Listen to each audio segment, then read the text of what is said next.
Hi friends, ചേനക്കൂമ്പ് കൊണ്ടുണ്ടാക്കുന്ന വളരെ എളുപ്പത്തിൽ തയ്യാറാക്കാൻ പറ്റിയൊരു സൈഡ് ഡിഷാണ് നിങ്ങൾക്ക് ഇന്ന് ഷെയർ ചെയ്യുന്നത്. ചോറിൻ്റെ കൂടെയും ചപ്പാത്തിയുടെ കൂടെയും കഴിക്കാൻ വളരെ നല്ലതാണ്. വളരെ ഹെൽത്തി ആയിട്ടുള്ള ഈ കറി എങ്ങനെ തയ്യാറാക്കാമെന്ന് നോക്കാം. ഞാനിവിടെ ഒരു ചേനയുടെ ഇലയും അതിൻ്റെ തണ്ടും കൂടിയാണ് എടുത്തിരിക്കുന്നത്. അധികം മൂക്കാത്ത ഇലയാണ്. ഇതാണ് എൻ്റെ വീട്ടുമുറ്റത്ത് നിൽക്കുന്ന ചേന. നല്ല പൊക്കത്തിൽ നിൽക്കുന്നതാണ്. അപ്പോൾ അതിൽ നിന്ന് വന്ന ഒരു കൂമ്പാണ് ഞാൻ എടുത്തിരിക്കുന്നത്.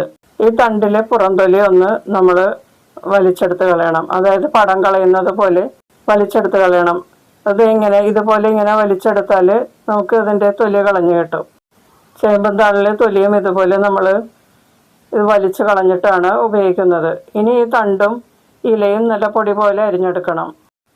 ഈ ചേനത്തണ്ട് നമ്മൾ വാഴപ്പിണ്ടി അരിയുന്നത് പോലെ പൊടി പോലെ അരിഞ്ഞെടുക്കണം. അതുപോലെ ഇല ഇതുപോലെ പൊടി പോലെ അരിഞ്ഞെടുത്ത് മാറ്റി വയ്ക്കണം.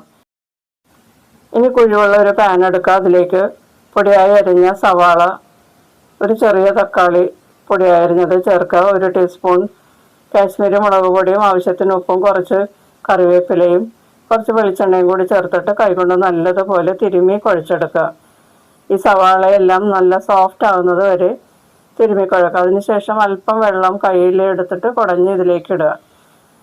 അതിനുശേഷം സ്റ്റൗ കത്തിച്ച് ഇത് നന്നായിട്ടൊന്ന് 2-3 മിനിറ്റ് തിളപ്പിക്കുക. മീഡിയം ഹീറ്റിൽ തിളപ്പിക്കുക.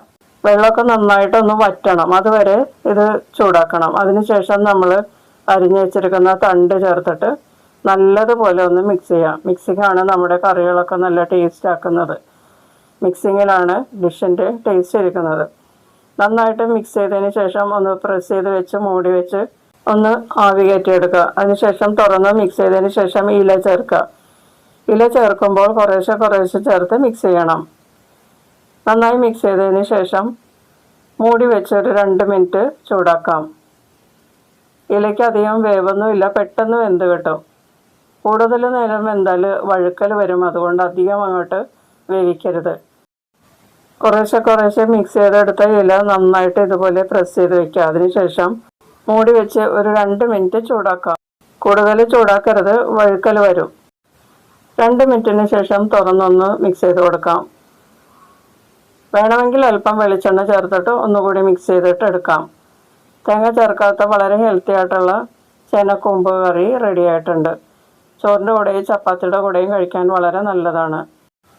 ചേനത്തണ്ടിലും ചേനയിലയിലും ധാരാളം നാരുകൾ അടങ്ങിയിട്ടുള്ളതാണ്. അതുകൊണ്ട് വളരെ ഹെൽത്തിയാണ്. അപ്പോൾ എല്ലാവരും ഒന്ന് ട്രൈ ചെയ്ത് നോക്കുക. മറ്റൊരു റെസിപ്പിയുമായി വീണ്ടും കാണാം. താങ്ക്